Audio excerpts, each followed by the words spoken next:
Istanbul میں ترک اور ایرانی وزرائے خارجہ کی مشترکہ پریس کانفرنس میں خطے کی کشیدہ صورتحال پر اہم بیانات سامنے آئے۔ ایرانی وزیر خارجہ عباس عراقچی نے دو ٹوک الفاظ میں کہا کہ اسرائیل نہ صرف جنگ بھڑکانے کی کوشش کر رہا ہے بلکہ پورے خطے کو عدم استحکام کی طرف دھکیل رہا ہے۔ ان کا کہنا تھا کہ ایران امریکہ کے ساتھ مذاکرات کی بحالی اور علاقائی ممالک سے بات چیت کے لیے تیار ہے۔ مذاکرات کا واحد مقصد خطے میں امن اور استحکام کا قیام ہے، جبکہ ترک وزیر خارجہ نے کہا اسرائیل امریکہ کو ایران پر حملے کے لیے اکسا رہا ہے۔ امید کرتے ہیں امریکہ ایران پر حملہ نہیں کرے گا۔ ترک وزیر خارجہ نے زور دیا کہ امریکہ اور ایران کو کشیدگی کم کرنے کے لیے مذاکرات کی میز پر واپس آنا چاہیے تاکہ خطے کو کسی نئی جنگ سے بچایا جا سکے۔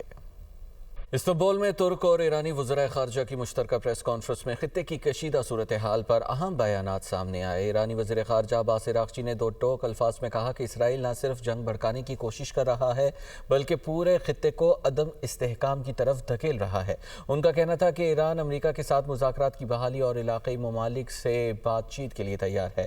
مذاکرات کا واحد مقصد خطے میں امن اور استحکام کا قیام ہے، جبکہ ترک وزیر خارجہ نے کہا اسرائیل امریکہ کو ایران پر حملے کے لیے اکسا رہا ہے۔ امید کرتے ہیں امریکہ ایران پر حملہ نہیں کرے گا۔ ترک وزیر خارجہ نے زور دیا کہ امریکہ اور ایران کو کشیدگی کم کرنے کے لیے مذاکرات کی میز پر واپس آنا چاہیے تاکہ خطے کو کسی نئی جنگ سے بچایا جا سکے۔